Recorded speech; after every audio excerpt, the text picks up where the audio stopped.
This is Creepy and Geeky, a part of the Morbidly Beautiful Podcast Network.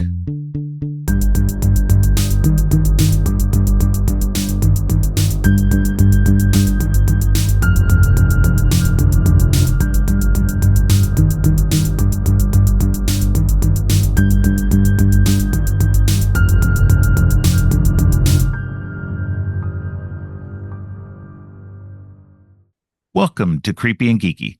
I'm your host, Robert, and on today's episode, we're continuing our look at Phase 4 of the MCU with the next installment in the Multiverse Saga. On this episode, we're talking about the first season of the Loki TV series, and Ashley Wijangco is here to talk about it with me.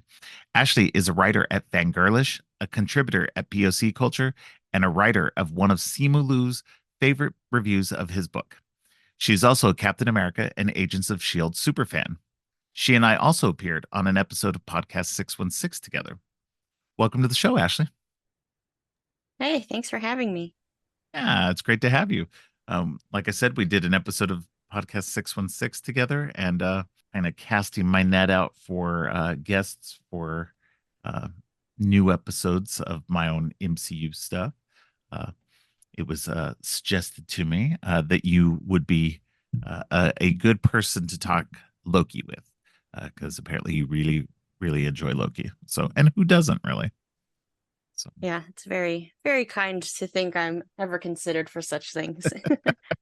Yeah, and we had a good time talking to each other on the podcast 616 episode, and so it seemed natural to be able to get you over here for that. So. But yeah, let's go ahead and talk some Loki. Loki is the third MCU Disney Plus series, which the first three of these were kind of flowed out of the movies. These were kind of continuations of characters who hadn't really had, I guess, the big spotlight. Although Loki, I would argue, probably had the biggest presence in the MCU compared to WandaVision, Falcon and Winter Soldier. Up until this point, he'd had quite a few moments in the sun between the Thor movies and the first Avengers movie. So, he'd had his, but at that point too, he'd run his course. He died in Avengers Infinity War. And so, everybody was like, okay, so what's going to happen? Once we got Avengers Endgame, we knew what had happened, kind of, what had happened with a version of Loki, an earlier version of Loki. So it was interesting to see where they were going to take this and where we had with WandaVision and Falcon and Winter Soldier, we had kind of their continuations on of characters from the fallout of everything that had happened in all of those previous movies. And this time we were taking a look at a Loki that had existed earlier on, a Loki that had just been defeated by the Avengers in the first Avengers movie and hadn't had all the other things that had happened to him. And so it was an interesting idea that they were going to be dealing with this version of Loki. What did you think? Yeah, I remember actually when it was like first announced or whatever that Loki was gonna have like his own show, and we'd kind of get to see like where he picked off from in Endgame. And I remember I was talking with my brother about it, who is one of the biggest reasons I ever got into Marvel in the first place. And I was just like because you, like you said before, Loki had already kind of been highlighted a lot throughout the MCU, unlike other characters who ended up getting their own shows. Right. So I always thought it was just like interesting that they decided to just like keep going with Loki. And like I understood that like people really liked Loki and Tom Hiddleston, so like that was fair. But But I was always just like, at first, I was just like, this is interesting. Like, I wasn't against it at all, but I was just like, it'll be intriguing to see how they handle it, especially because, like you mentioned, like, this isn't going to be the same Loki that we had had throughout the Infinity Saga. It's kind of like we're taking him out of the end of Avengers and like taking a new Yeah. version of him. So that was really just like fascinating to think about. And just even when you go and watch like Loki, at least for me, sometimes I'll have to be like reminding myself like this isn't that Loki from throughout the Infinity Saga. This is a variant of Loki, and this is him like right after the Avengers. Right. Yeah, it was definitely when they had announced it, it was like, but why? We'd already had, Loki's full story, and the it was intriguing, but it was like, what exactly are they going to be able to do with this character? You know, are we going to, I mean, obviously we were going to see something different. We were going to see a Loki that was going to have, um, from what all we knew, it was a Loki that had escaped and had an Infinity Stone in the form of the Tesseract. And what was that going to mean? What was he going to do? You know, what kind of havoc? Because this is a Loki who hadn't gone through everything that he'd gone through to kind of reshape himself. Because by the end of, I would say by the end of Thor Ragnarok, Loki's been changed a little bit, and it feels like he could change. Um, but he was still doing a lot of the same things, like, and Thor even points it out to him. It's like everybody else is changing, but you stay the same. And with this series, it was like, well, okay, so this is going to be even farther back. He's just been defeated, so he's still going to be very arrogant, very, very much the Loki that we knew from the beginning. And what is that going to be like? And immediately in that first episode, they hit they hit him with everything that they know about him. Basically, his whole entire life, he gets to see it and see what his life amounted to, and that deeply affects him and kind of informs everything going forward. And I think that he gets this where he struggled through all of that before. This series kind of takes that and kind of accelerates that growth with him. um and by the end of this, we get a much different Loki, somebody who's grown and changed in a lot of good ways. It's a fascinating series because it's very short.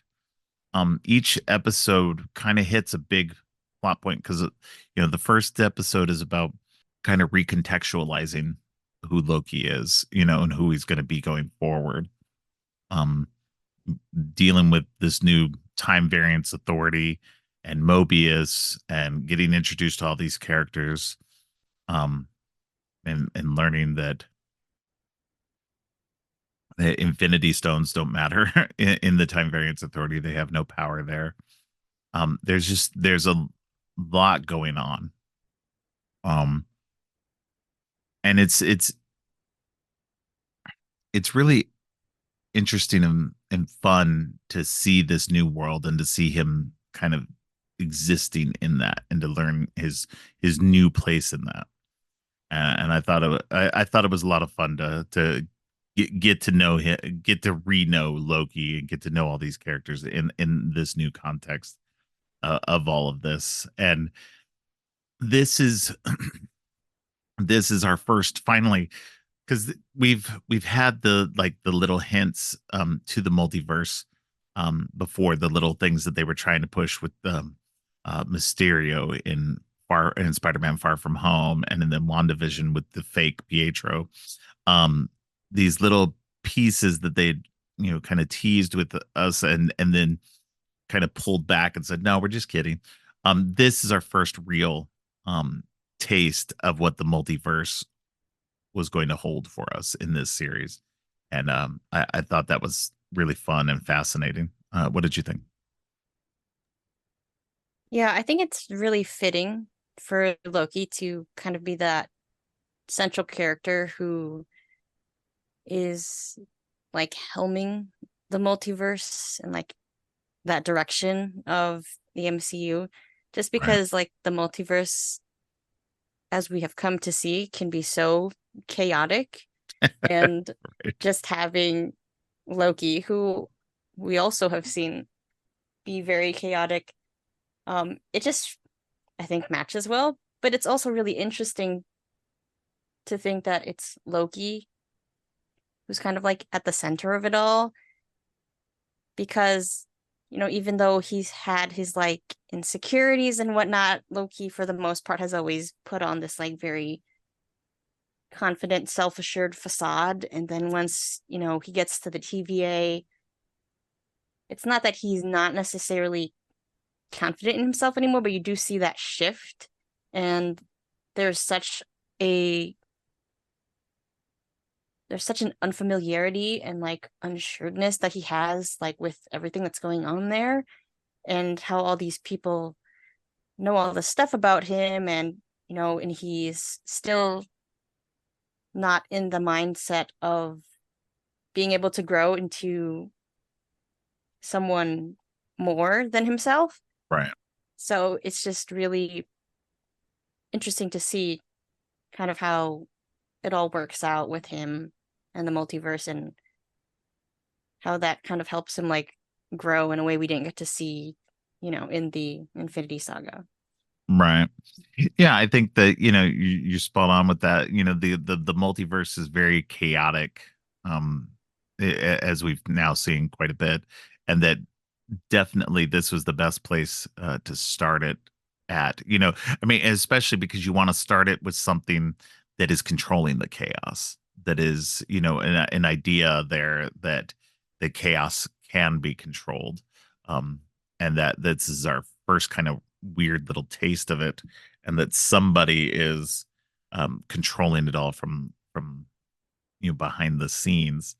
So it's interesting, and like you said, with Loki, he's not in the place that he becomes. He's not even in that place until Loki season 2, really.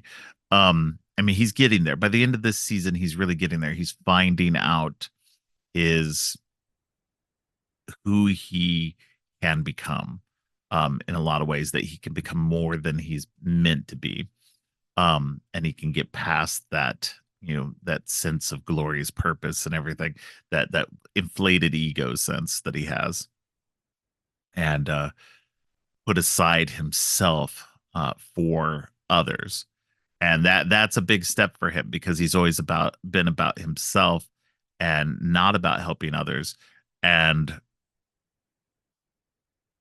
throughout this, you see that change. Like, he's finding out that he finds out things about the TVA and about himself, and then that, he does the right thing, and because he's figured this out about himself, that he can care about people, and that's a huge thing for him, because he he he was always alone. He realizes through the course of the series that the things he did was because he always felt alone, and but also at the same time he felt like he had to be alone, and so he did things that, it was like self-fulfilling prophecy. He always did things to push people away, even though he didn't want to.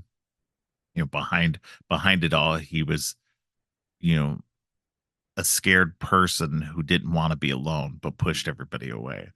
And throughout the course of this, he makes friends and discovers, things about himself, and it's just, uh, I think that all of the series so far had been really well done in kind of getting these characters, like, getting more depth um and characterization with these characters, and just peeling back, getting to their essence, but also moving them forward. And I love that about these series, and especially about Loki, because Loki just there's so much going on here.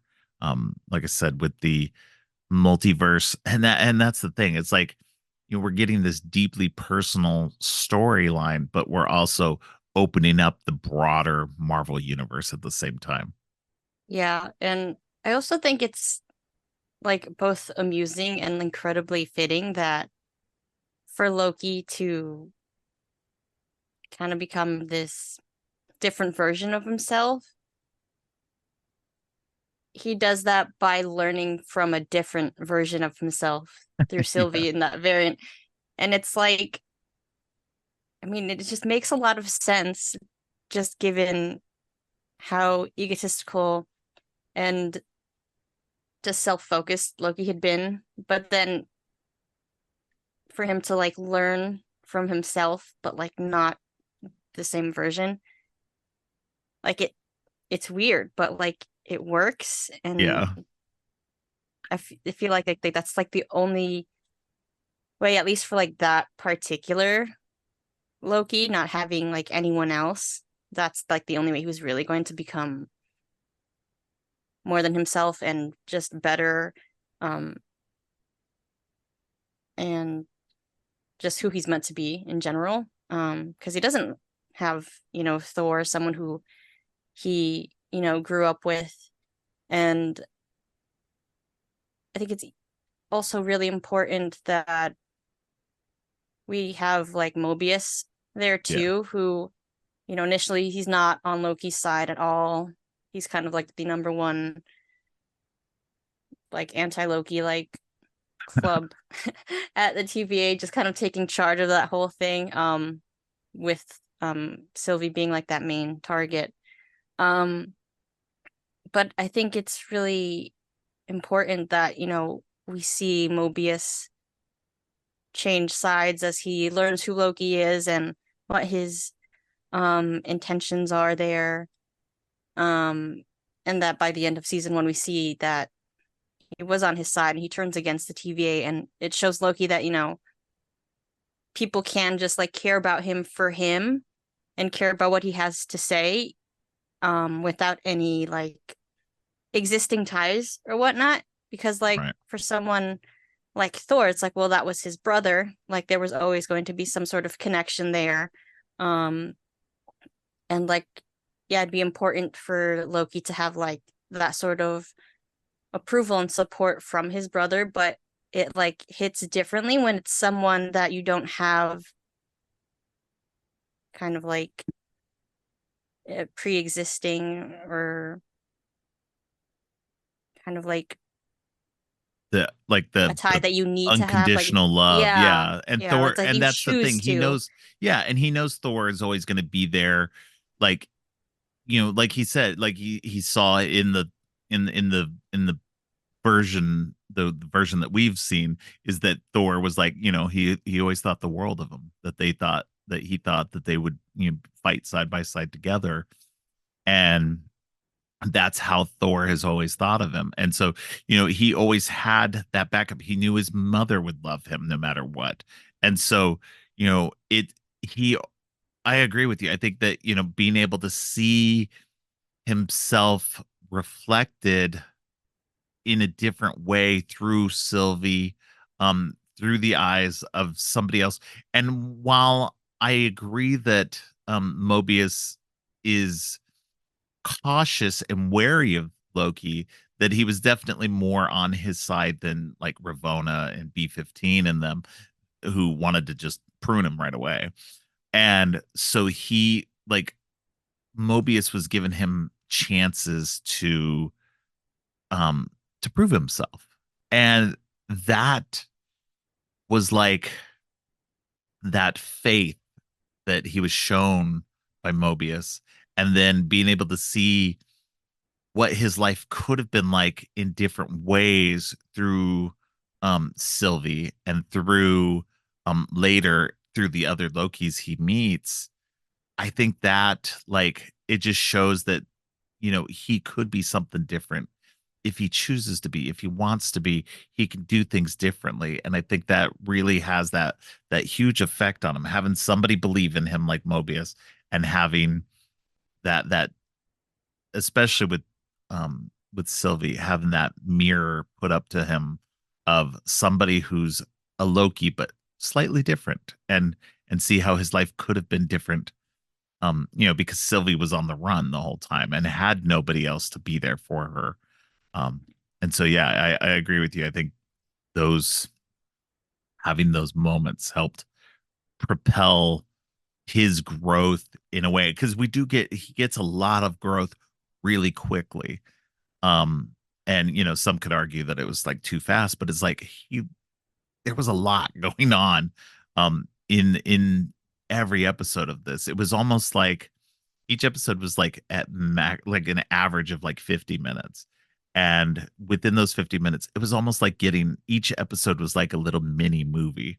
um and I really enjoyed that aspect, because each episode was, while there was a through line through them all, it was fairly self-contained also. So I really enjoyed that aspect of it.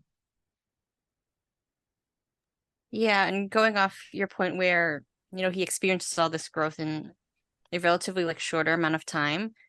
If you just like think about the situation that he's like been put in, it's so fast paced and there's no time to slow down. So it's kind of like you're going to grow, you're going to just stay the same. Yeah. So it's kind of like one or the other. If you were going to grow, it was going to have to happen really quickly. Um, otherwise you're going to have this like stagnant arc. Um, Yeah, no, I agree. I think it's he had to grow, or yeah, or else it wouldn't be interesting. The show just itself wouldn't be interesting at all. Um, uh, but I think that, um, like I said, so in that first episode, we get the first episode where we meet everybody, and Mobius shows him all that stuff about himself, and that's kind of what um you know kind of reforms his whole idea about himself. That's the beginning of it all.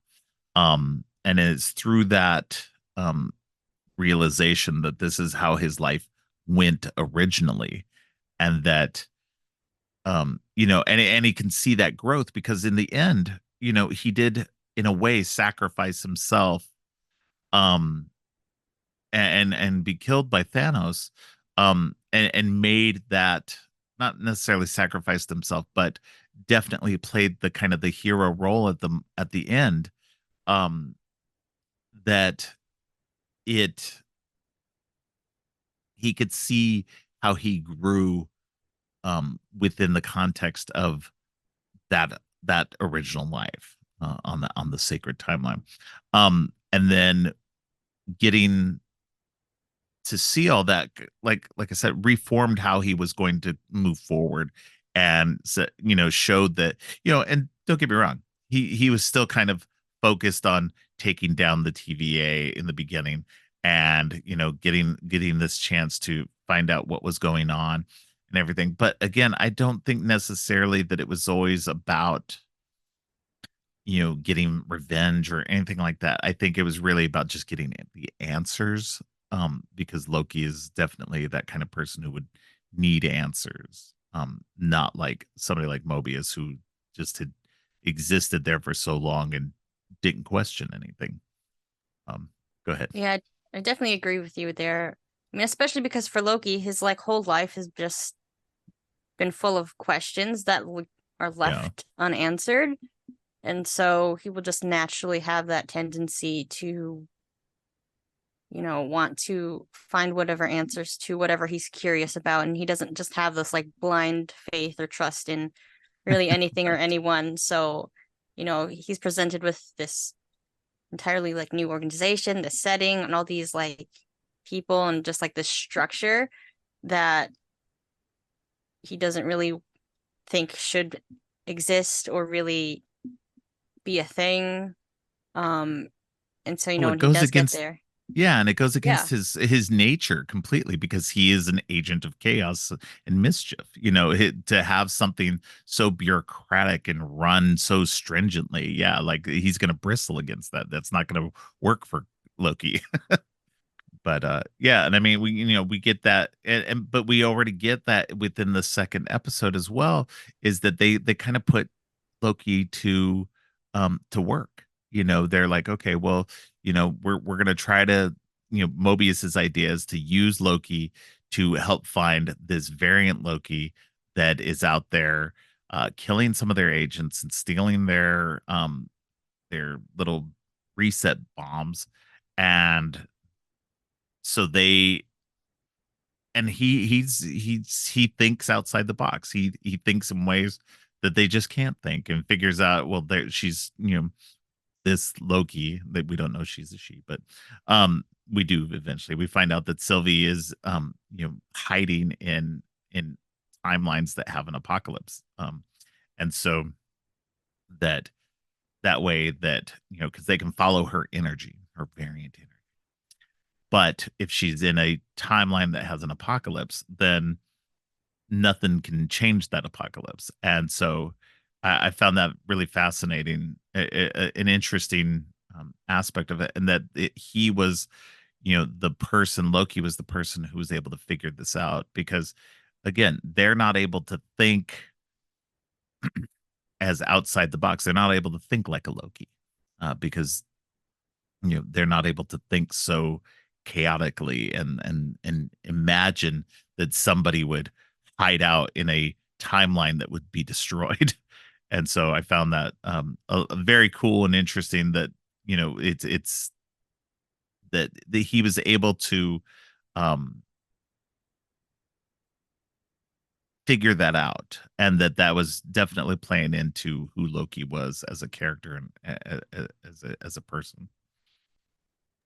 Yeah, definitely. And like you mentioned, they bring in Loki, and Mobius is taking a much more strategic approach and not just being like, let's just prune him, like, Yeah. making things easy. And so trying to use like the Loki that they have to their advantage. Um, and it's definitely like a smart move on their part, as we see, because he figures out the apocalypse thing, and then um they are able to find the Loki variant that they were looking for. Um, but what's interesting now that we've mentioned that is, it's funny because they bring Loki in to help find this other Loki so they can capture them. And then what ends up happening is kind of just like the complete opposite, kind of, because they find the Loki that they were looking for, um, and it doesn't work out in their favor because they start teaming up or whatever, and then they're not. Then you have both Lokis against the TVA, instead of the TVA being able to achieve any sort of success with either of them. Right.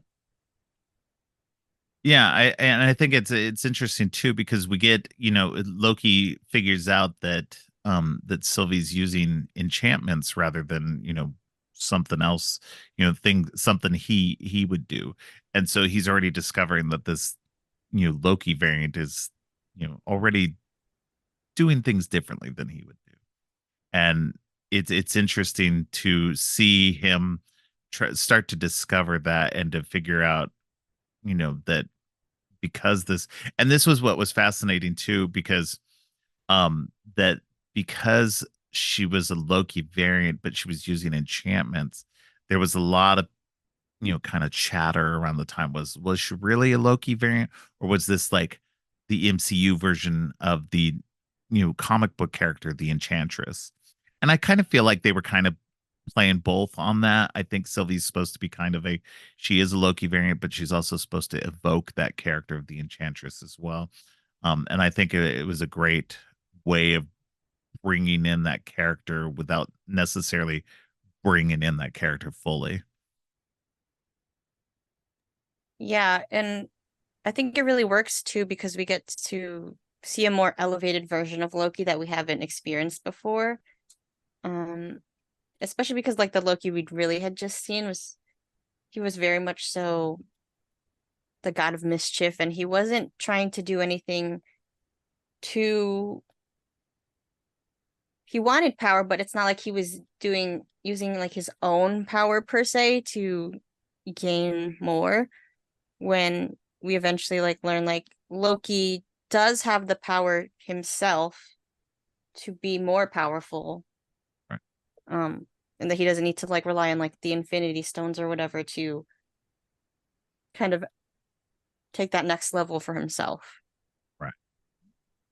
Yeah, and that is something, he discovers, towards the end of this first season, is just how much power Loki's can have when he's exposed to another Loki who has quite a bit of power.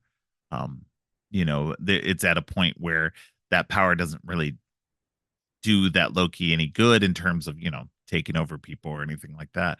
But it's interesting to see, and it comes into play, I think, more so in season two, um, having that power, and even though it's not really, um, I think, explicit in the second season about him having that power and finally accessing it and everything, I think that having this kind of pointed out in this season is nice to go back to this first season after you've watched the second season and just kind of see the little seeds that they laid along the way that you know, blossom in that second season and beyond. So it's really interesting to see that going on.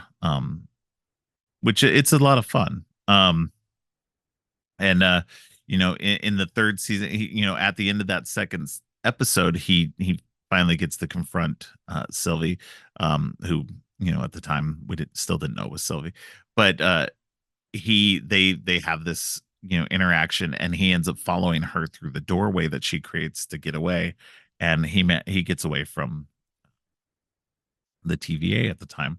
Um, and that leads us into the third episode, which is, set on this planet called Lamentus One, and which is an apocalypse. Well, I don't really. I just watched this yesterday. I don't remember how it happened, but they end up getting over there. I think he grabs the temp pad and sends them to this uh apocalyptic world, and they don't realize it at first until they get outside, and they've only got like less than a day to be able to get off this planet before it's destroyed, and they've got to figure out how to get there. And they get all this time to kind of talk once they kind of settle their beef with each other, partially, not fully, but once they kind of settle that a little bit, they can kind of talk to each other, and they have some time to get to know each other and get to know how each of their lives were different, and you get um a little bit more of Sylvie's past, um and a little bit more about Loki, which we hadn't learned about. They have a really good conversation on the train, leading to this spaceport, this city where there's a spaceport where they need to try to get to this arc that's taking people off the planet. But I thought it was very interesting what more we learn about each of them, about what we learn about Loki, and everything. I think it was very interesting that they do play into, because Loki's a shapeshifter and a mischief maker and everything like that. That um it was never said until now, but even in the Norse mythologies, he shapeshifted back and forth between male and female, and he would have and he would have dalliances with both sexes, and so it's explicitly said in this that he did have relationships with men and women, and I thought that was an interesting. It was very kind of like quick, but it was cool that they managed to say that, and kind of establish that so that it was part of the MCU um, canon there. Something that we haven't really gotten with a lot of characters in the MCU at all. Any kind of you know queer sexuality, and so that was really cool that they added that in, at least for Loki, especially for one of the biggest characters. Yeah, definitely. And I think they did it they did it in a way that worked without trying to be like, oh, we're really just trying to make that statement and show we're, Yeah, going to be diverse and tackle as much as we can, and try to just like kind of be showy about it. It's just like a fact, yeah, and they don't need to try to be too much with it. Um, and I don't think they tried to undersell it either. It was just like one of those things like, hey, this is how Loki is, and we want you to know that, but we don't need to present it in a way where it feels inauthentic. right. They didn't need to have him have some kind of romance with another, male Loki or anything like that. That he needed to. There was nothing that had to beat you over the head about it. It was just like it was a quick reference to it, done. It was just enough to kind of go, okay, we acknowledge it, and we're gonna give that aspect of him and let people know that yes, this is who he is, and we'll move on from there.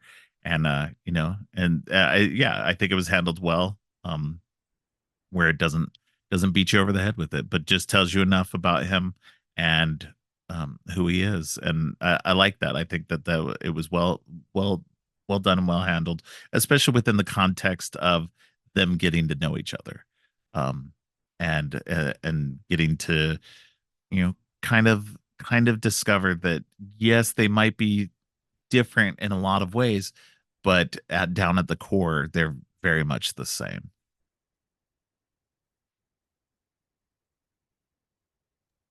Yeah, and kind of just going off that though, I think it's interesting how, especially in that episode, you kind of see how, yes, they're both Lokis and they'll have like certain core qualities that will just be the same, but because they are not coming from the same, like upbringing and whatnot, they have their different like approaches to things. Right. So like we have Sylvie and she's like very much so a survivor, and the way she just approaches everything, she knows she needs to be strategic and think things through with it. And that's how she's been able to survive and just make it as long as she has. And then we have Loki, who's kind of just has always, even though he, didn't grow up with the biological family that he came from, he still had family and was able to grow up grow up and have some sort of life, and he did come from that more privileged place, and you can see how he kind of just the way he approaches things, especially because when it's like his fault they end up on Lamentus of all Right. the places, because he doesn't think about what the tempad is set to or anything. It's just like we have to go, let's go. Yeah. And Y- so you see that difference just like when they get there, and Sylvie's like, of all the places, of all like of the apocalypses, like you made us end up in this one because you don't think things through. Yeah. Well, and that just goes to the fact that like Sylvie's been on the run since she was a kid. She's grown up running from the TVA. So she knows things about the TVA, about the Tempad, about just on the run, being on her own. She's had nobody to rely on this entire time. And Loki, meanwhile, has always had his family to fall back on. They've always, while they don't like the things he does, they still accept who he is and will always try to think the best of him. And he'll largely fail. And I think that's what's interesting too, is that we get this about Loki, and this is how it is with families too, is there's always somebody in the family who is um like that, the kind of the black sheep of the family, and you you still want them to grow past that. And so you're still forgiving of it up to a point. I mean, obviously, at a certain point, somebody is, if they've proven irredeemable, then you kind of just have to let them go. But but Loki has shown that he is redeemable. There is aspects of his nature that show through that he can be a good person, even though, he's shown time and time again that he doesn't want to be at times. So but it is interesting though, because he doesn't think. He reacts. He's reactionary and more on the fly than Sylvia is, who is has to think things through, has to think so many steps ahead. And I mean, it's just proven with Loki's history. You look at the things that he did you know, in the Avengers movie and in the Thor movies. He's always just he thinks only so far ahead, and doesn't appreciate all the variables, whereas Sylvie at least attempts to think through all the variables and um and works through as much as possible. And so it's good for him to, again, going back to that, getting back to see a version of himself that has these qualities that he hasn't had, and to see, well, will that change him, and how will that change him? Oh, go ahead. I don't know. Sorry, that was something. Oh, you're okay. Yeah, no, I think that, it just, they end up at the end of that third episode, they end up with the spaceship getting destroyed that they were trying to get to. And they're just kind of left on lamentus, and we're left with, okay, are they going to be able to get off this? I mean, we're only halfway through the show. Obviously they're going to be able to get off. Um, they're not gonna end it here, but it's nice dramatic tension. And Mobius figures out a way to get them off, and creates doors for them. Figures out where they are, and creates doors for them to get back, and then they're taken into custody. And it you get to see um that um we'd seen that Ravonna and Sylvie had this kind of past, because Ravonna was the one who captured Sylvie, and Sylvie's trying to you know get this, like, and so this is kind of like the black mark of Ravonna's a career. Obviously she's risen to being a judge now, but it's still one of those things where it's like the one who got away, and the one who's been causing trouble this whole time it was on her watch. And so she's got, this kind of vendetta against her. And, so they've got this nice antagonism. And meanwhile, Mobius is just like, you betrayed me, Loki. And so he throws him into this interesting time loop prison, where he just gets the crap beat out of him over and over again by Sif. And but it's again, it's one of those aspects where, because of he's already kind of learned a bit about who he is, and he fights against it at first, but having it faced to face multiple times, and we're not clear on exactly how many times it takes, but he does. He admits his wrongness. He admits that, it's because he's lonely, and because he's afraid to be alone. And it's so that's why he does the things he does. And it's an interesting part of his character, um that, it's one of those things that seems obvious, but it was like, okay, that makes a lot of sense, as to why he is who he is. Yeah, definitely. It's kind of like one of those things that's, like you said, it's like seems obvious, but it's I think especially for a character like Loki, it can be easy to kind of overlook because you're kind of maybe occupied with like the mischief of it all and kind of like the things that he can do, as opposed to trying to get down to like the nitty-gritty of the character and see truly where he's coming from. Right. Yeah, exactly. Yeah, and I think that, we get um with Loki, I mean, everything, everybody loves mischievous Loki. Everybody loves just, who he is as this character. And this definitely is a peeling back of this character. Not that we're not still getting that mischievous Loki and everything, but it's more about peeling back who he is at the core and um discovering who he could be.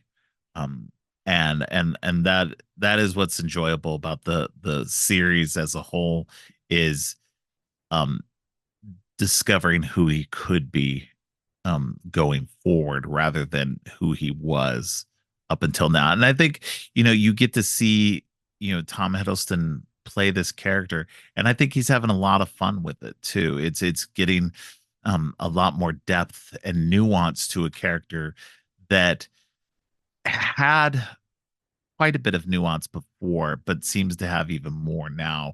In every episode, we're just getting deeper and deeper into who this character really is. Um, and it's a lot of fun and very interesting as a whole to get this. Yeah, and what's great about, having Loki as long as we have, which we don't have the fortune with for all these characters, is we get to not only experience Loki's growth, and for Loki in particular, we get to see it in like two different ways, but we also get to see how Tom Hiddleston evolves and grows with that role and as an actor as well. So that's cool too. Yeah, definitely. Yeah, no, it's been a lot of fun seeing him from, the first Thor movie and moving on through the entire Infinity Saga, and then to have everything redefined in the new multiverse saga, and to see where it's going to go. And we're only seeing him within the context of these two seasons of Loki, but it'll be interesting to see if there's anything more he does after that. I'm not certain given the end of season 2 of Loki, but it would be interesting to see if there's anything else to go after that. Um, but yeah, in this fourth episode of the first season, he's um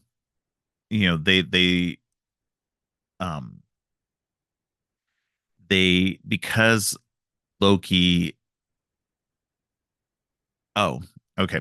So earlier in the second episode, Sylvie had touched B15's mind through an enchantment, and B15 was then rocked because she saw her previous life. And throughout this, we'd had this other hunter, C20, who had had this interaction with Sylvie and had seen also a past of her life. And for all we knew, from what Mobius said, was that everybody that works at the TVA has always been with the TVA, that their whole existence has been with the TVA. There was nothing before or after or whatever.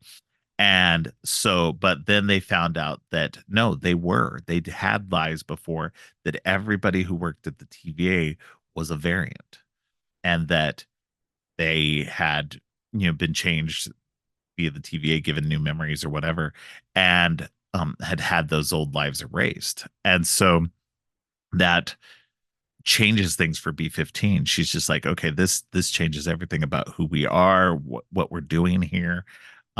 And that at the end of the towards the end of the episode, when Loki and Sylvie finally get an audience with the timekeepers, um, she helps break them free, so that they can um, attack the timekeepers. And the timekeepers were fascinating. Um, that I unfortunately, normally I bring a lot of comic book context to these MCU episodes, but I don't have a lot of familiarity with either Time Variance Authority or the Timekeepers in general. I know the Timekeepers existed as characters. Um, and they played a role in Kang, and some other stuff that happens later.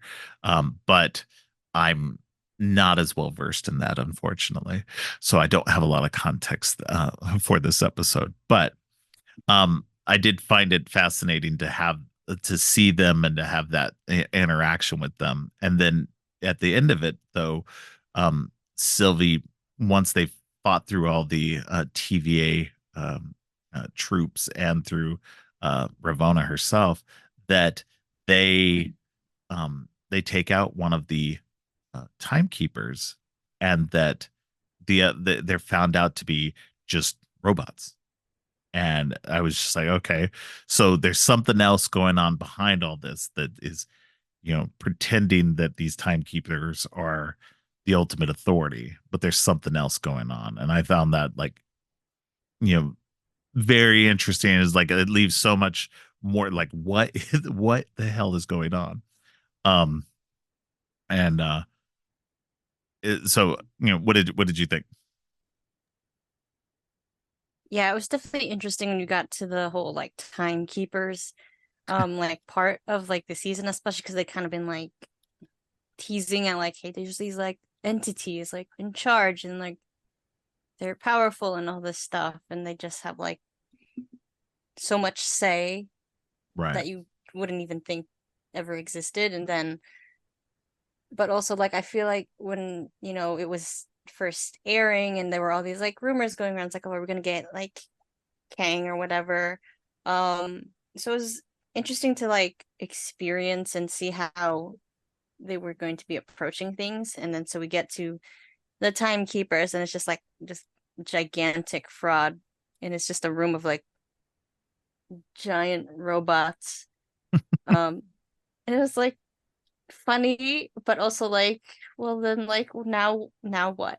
Like what is this? Kind of like feeling not entirely dissimilar to like Sylvie and Loki in that moment where it's just like, well, what's going on then? Like Right. this is so stupid. They've been controlling everything, but these are just robots. So like you're kind of like exasperating, like in a laughing in an exasperated way, and like you don't even know what's going on and kind of like don't know what to do with yourself. But like especially for like Sylvie, who'd been like so focused on taking down the TVA, and like she Right. finally gets to the timekeepers and like it's all fake, and it's like I imagine incredibly gut-wrenching and just like maybe like adjacent to failure. Yeah. Yeah, it's like, yeah, it's like, you finally get to that ultimate thing where you think, okay, well, we're gonna take them out. Everything's gonna fall from here, but it doesn't, because like even that is a house of cards. Like it's like getting to it's like when Dorothy and the gang get to the end of the Yellow Brick Road and get to the wizard and discover that, I mean, because it's very analogous. It's them getting to the wizard and finding out that the wizard is just a person, that there's kind of nothing behind the curtain. Um, there's nothing all powerful there. And that's kind of what they assume at that point. And um and so it's just, and previous to this, we'd already seen Mobius get pruned. And for all we knew, being pruned was them dying. They were getting erased from existence. And um towards the end of this, as they're trying to figure out, what they're gonna do next, that's when um Loki gets pruned and vanishes right in front of our eyes, and right in front of Sylvie as well. And so it was definitely a shocking moment to end the episode on, because we're just like, what the heck just happened? Like, is this the end? Like, I mean, obviously, we knew there were a couple more episodes. It's like, okay, what's gonna happen if he's gone? What is the show gonna be? Um, and I like that they kept doing that. They were just like, okay, they keep leaving you on these kind of cliffhangers of a sorts. Because right after the credits, we get a scene of Loki waking up, um, in in this new place, and standing over him are these three, well, four Loki variants. And again, I think it's fascinating the way we're getting variants in this, and it's a great way that they did it. Was each one can look different. You can have some variants that look the same, um, and be very similar in look and mannerisms and everything else. But you also get Lokis who are very different, um, and any variant, like for anybody, and we see this later on in the next Spider-Man movie, is that we have all these variations, and these variants can all look different, be different, and have different backgrounds and stories. And I thought that was a fascinating way to move forward and not have to be slavish to keeping the same actor in a role, especially if that actor was no longer available. And it opens up the door to future stories with characters that um, we may get again, who the actors no longer want to play them, or have maybe aged out of wanting to play them anymore. People like Tony Stark and Captain America, we could still get versions of them down the road that aren't,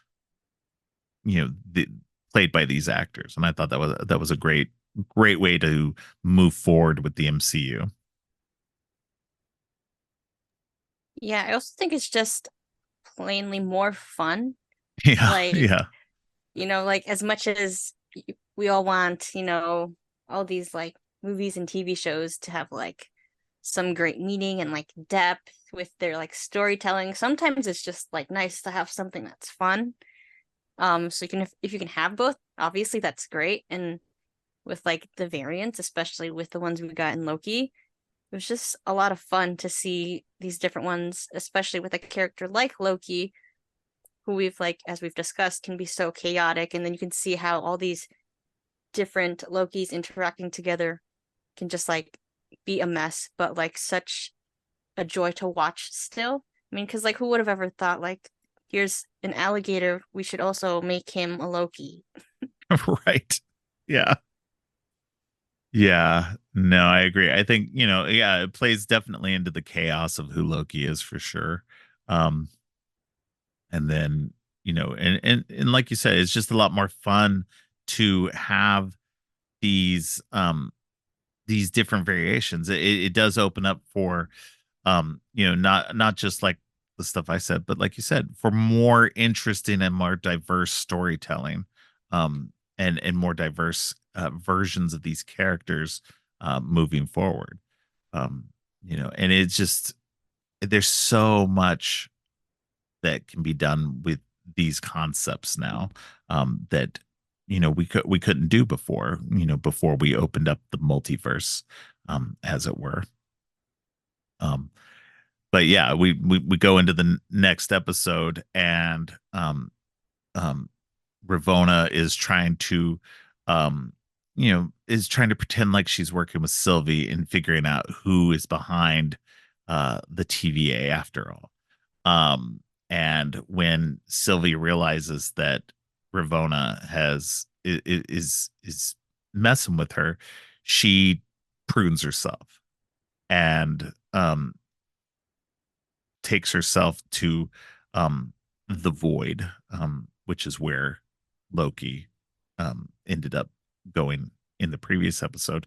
And meanwhile, Loki has discovered, is on the run from this giant cloud, this evil cloud, called Eliath, that will, eat up all the variants, and that's its job, is to kind of eat up all this variant energy. And these Lokis, because Lokis are survivors, and they will do whatever they can to survive and to do what they need to do, that they've banded together to um find a place. And so they help our Loki escape Goliath, and get to underground, where they can um hold up for a bit, while they figure out their next move. They've just survived there. They're not interested really in figuring out things. They're just like, this is where we exist now. We don't want to mess with anything. Um, we've lived this long doing this. But Loki's just like, no, we got to figure out what's going on. We got to stop this creature. Um, and he manages to convince them um, until one of them has betrayed them. Um, and a whole mess of other Lokis shows up, which was great because we do get another Tom Hiddleston version of Loki. It's President Loki, which was great. But meanwhile, you've got all these other weird, weird versions, kind of slapdash together Lokis. And it was fun to see them all betray each other and just stab each other in the back, both literally and figuratively. Um, and it it made for a fun visual and a fun sequence of them uh, kind of trying to work together and falling apart like that. Right. And I think what's especially great about that kind of whole like scene and whatnot is we kind of get to experience like Loki in like as many ways as we can. Like we have the look Right. we have like as much as like we want Loki to have like this full growth, like they're not all going to be like that. We still have the ones who, can't trust anyone and whatnot. And that's why we ultimately have this just like massive fight breakout, but then we still do have some of them who are just trying to look out for one another. When you have um Kid Loki and then um like I guess classic Loki helping our um Loki get out and escape that mess. Um Right.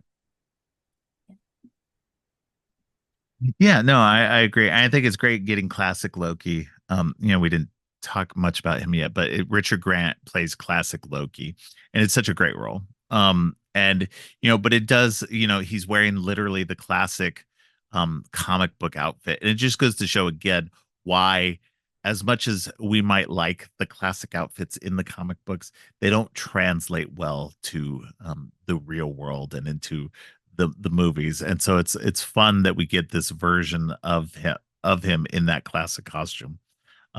Just to kind of, not necessarily prove the point, but to um just to show it, that we get this version of Loki who's been around for a long time, who's escaped, who escaped a lot of stuff, who sent himself into exile and found himself to be so lonely that he decided to go back and try to reconnect with Thor and his family.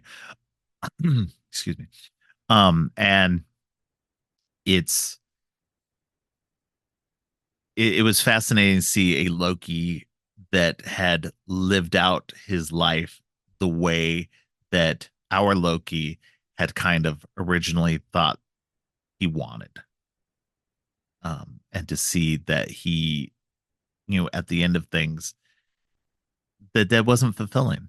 That it was great. And again, this goes into what we were saying before about getting to see variations of his life and being able to learn and grow from that context. But he's because he's able to grow from that, that puts us into a better position once Sylvie arrives and they decide, she she's there to get past the void aspect and to get past the Goliath. Once they can get past the Goliath, they can um then uh, is find out who might be pulling the strings, because just like she was existing in the apocalypses, that this person who they are trying to find, who's controlling everything, he lives beyond the void, so he's hiding beyond the void like she was hiding in the apocalypses. So it's a fascinating aspect that mirrors each other. And it once she gets there and says, hey, this is what we should do, Loki is like, okay, yeah, let's do that.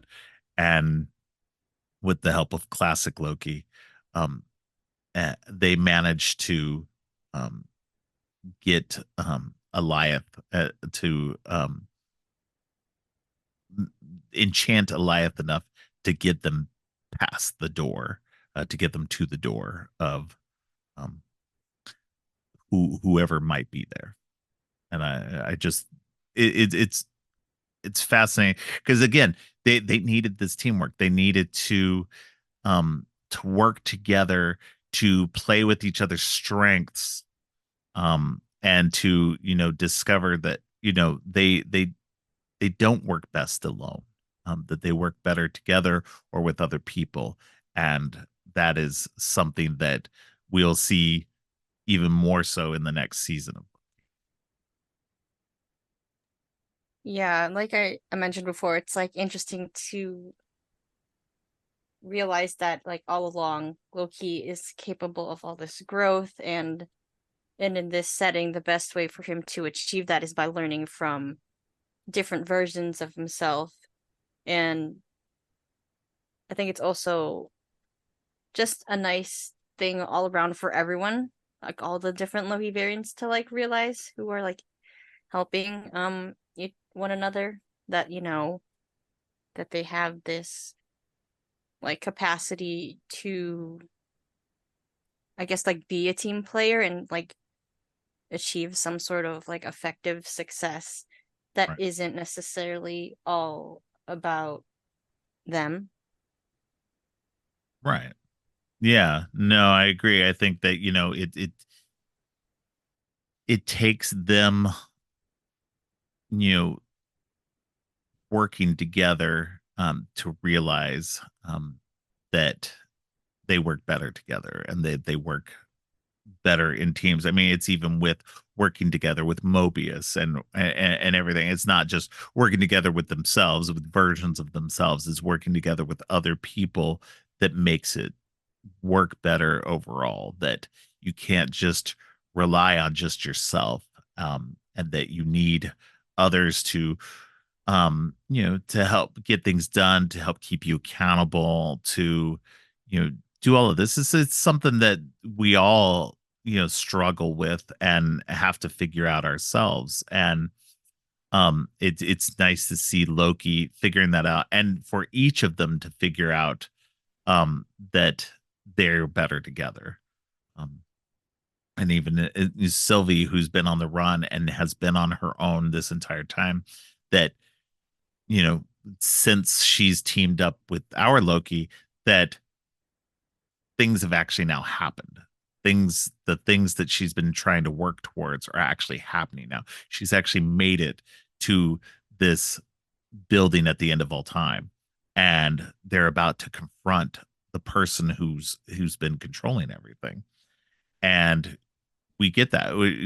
They besides the moment where we find out this Miss Minutes, this computer program that we didn't even talk about yet, has been that's been a part of the TVA, has been a a part of it all and has been helping to control aspects of this person's um overall control of the TVA. And again, we get more of Miss Minutes in the second season. We get a little bit more fleshed out about um what exactly she is. And so it's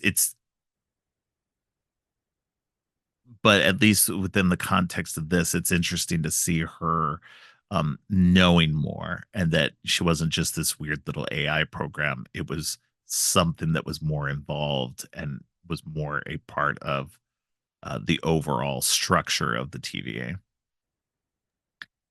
Right. Because I feel like at first, when we were just getting all this like Loki hype and things were just first um coming out, and we were introduced to Miss Minutes, and I feel like we were all just like, oh, this is just some silly little like TVA mascot thing to Right. like make things a little more fun.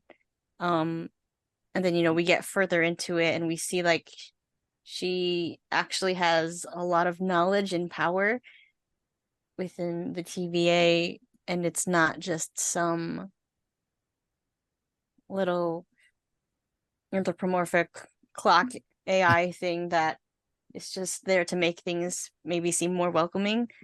Right. And then like especially I rewatched the first season, and it doesn't matter how many times like I'll rewatch it, the Miss Minutes jump scare gets me every single time. And so it's like, oh, at first you're like, oh, it's just like this, you know, nice little thing, and then you're like, oh no, she's really creepy.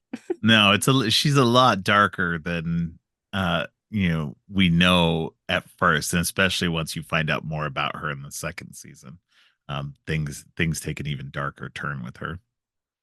So, but yeah, we finally get past that, and Loki and Sylvie are about to confront um the person behind it all, and we find out that it's he who remains.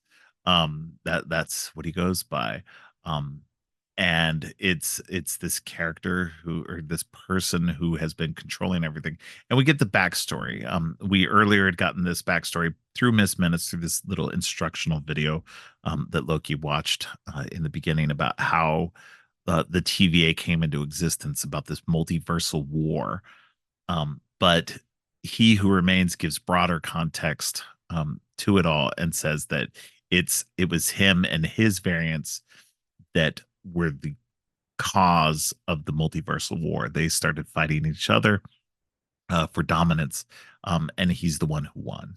And so, in in the aftermath of that, once he won, he created the TVA and created the one timeline, the sacred timeline, to prevent any other versions of himself um, coming to be, so that there would never be a multiversal war again. And so they are given a choice. Loki and Sylvie can kill him and let chaos reign, and let all the other versions of himself come to existence again, and create another multiversal war. Or they can take on, both Loki and Sylvie can take on control of the TVA and try to keep things under control, and not have the multiverse collapse completely. And Sylvie, who has just been like manipulated and had her life turned upside down by all of this, just cannot see past that. Loki understands that, hey, obviously it sucks, but there needs to be some kind of order to things, which is interesting for him, because being this person of chaos, that to sit there and go, okay, well, something needs to be done to keep this from becoming even more chaotic. um and that this aspect of reality has been you know controlled as it has. And so it is so he understands that, and he tries to stop Sylvie from killing he who remains, because she's just like, I don't care what happens, he needs to die. And so it's an interesting, they have an interesting fight with each other, that ends up with her knocking Loki away through a TVA door, and trapping him on the other side, and she ends up killing he who remains. And everything starts to go to hell. All the timelines start branching insanely, and that's kind of where we leave it. It's a crazy ending to all this, and it's great. Jonathan Majors is the person who plays he who remains, and had a future in the MCU going forward from this. He who remains was a variant of a character called Kang, and who was this time traveling villain in the Marvel comic books, and that so he had this future, and was going to be part of this much bigger storyline that was going to happen in multiple movies down the road, but through legal issues that he had, he is no longer a part of the MCU, and they are potentially recasting him. I hope they get somebody good. He was a great actor. He's a great actor. He's a horrible person in real life, as we've found out. But he was such a great actor, and I was so happy to see him in the role, and just to see all that wasted potential. Just it just sucks. Um, but it's still nice to go back and see this performance, because it is it's a very good performance. I'll give it that much. So, what did you think of the ending? I think it's kind of ironic thinking of it now because like we know Sylvie doesn't want to consider what He Who Remains has to say and what could potentially happen if she goes through with what has been her like goal all along and um like essentially ending the TVA, which she does by or she thinks she does um by killing He Who Remains so that she can get her revenge or whatever and kind of just like stick it to the TVA.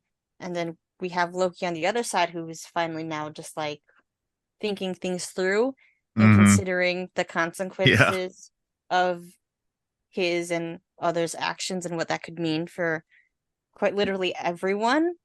And so it was interesting to, see that kind of that switch between them two because, like before it was just Loki was the one doing whatever he wanted without taking too much thought. And then we had Sylvie who was being more strategic with what to do. But she especially did that because she had a very set goal in mind, and had been going at this for so long. So it was interesting to see that um reversal, but then also it was intriguing to see how He Who Remains helped set up what was to come. Um, Not only in Loki, which you don't know that there's a season two until you get to the very end of the first season Right. when you first watch it anyway. But then just the MCU as a whole, um, it was nice to see that it was doing some work for both of those things. Um, and then just for Loki, especially, you feel for him in the end, just knowing all that he's gone through and just the amount of like emotions and experiences he'd gone through just in that at the end of time with He Who Remains and Sylvie. He has all that to take in and he doesn't really have time to process everything. And then Sylvie sends him back to the TVA and just everything's different. Right. Yeah, it's yeah, it's yeah, I like that you caught that. I didn't think about that. Yeah, Loki finally is thinking things through, and she's just reactionary based on, her whole life of getting to that point. It's like, finally when she's presented with, you know, these moments, she reacts rather than, because she's only thought it through so far. As much as she's thought through everything else leading up to this point, once she gets to the point of of having a chance to confront the timekeepers, she takes them out, and then she, regardless of what that's going to mean. And the same thing when she confronts He Who Remains, nothing's going to stop her from accomplishing her goal of destroying the TVA. And that's ultimately what happens. She destroys the TVA as we knew it. And what that meant going forward, um, was going to change everything. And it was very interesting to go into that second season, you know, kind of going, okay, what's going to happen now? How are they going to fix things? How are they going to, and the second season becomes even more chaotic in so many ways. Um, and it's just it's an interesting place to leave it here with Loki getting, you know, once he collects himself, he goes and tries to find Mobius. And once he finds Mobius, Mobius doesn't know who he is. Things have changed already because her killing He Who Remains, it has now changed time and everything for the TVA from that point. And it's we go into the end of that. Like you said, at first we didn't know. Like there had been no announcements of that there would be a Loki season 2. And then at the end of that episode, you get Loki will return in season 2, and we were just like, okay, at least we're gonna get some resolution to this story. We're not being left completely blind here. So, and that was good. So, but it definitely was an interesting end. It was we're definitely in a better place, I think, with in terms of who Loki is as a character moving forward. He's obviously changed and become a different person. He can no longer go back to being the Loki he was before. And I think that ultimately was the most fascinating aspect of this series, was to see this growth and change in Loki in a way we'd never seen him before. Did you have anything else that you wanted to remark about any of this series as a whole, or anything specific before we wrap up? I don't think so. I think Okay. I'm good. Covered a lot. Things I didn't consider before. So yeah. Good. All right. Well, why don't you let people know where they can find you online? Yeah, so I am on Twitter, Instagram, TikTok, pretty much any social media you'll find me. With the username Wijangco12, Wijangco 12. And you can find some of my writing at fangirlish.com and pocculture.com. Awesome. Well, I appreciate you coming on for this episode. It was a lot of fun talking Loki with you. Yeah, thank you for having me. It was great to talk some Loki, and just always fun to talk about Marvel stuff. Absolutely. Thanks again to Ashley for joining me. On Monday, Donna returns to the show to talk about Ganja and Hess and Scream, Blackula Scream. And on Friday, Katrina is back to talk about the first movie of Phase 4, Black Widow. Thanks for listening. Creepy and Geeky is a part of the Morbidly Beautiful podcast network. Please check out morbidlybeautiful.com/podcasts for more great shows. If you like what you've heard, please consider giving the show 5 stars and a review on Apple Podcasts and Spotify. Also, please share the podcast on social media to help spread the word. Make sure to subscribe on your favorite podcast app or at creepyandgeeky.com. Music for the podcast is Gratitude, composed by Harper Smith. You can follow the podcast on social media at Creepy and Geeky on both Twitter and Instagram. If you'd like to follow me, I'm Geek Thulu on Twitter and geek.thulu on Instagram. You can support the podcast by ordering teas and more on TeePublic, or by donating to the coffee page. All of the links are in the show notes. Finally, don't forget, stay creepy.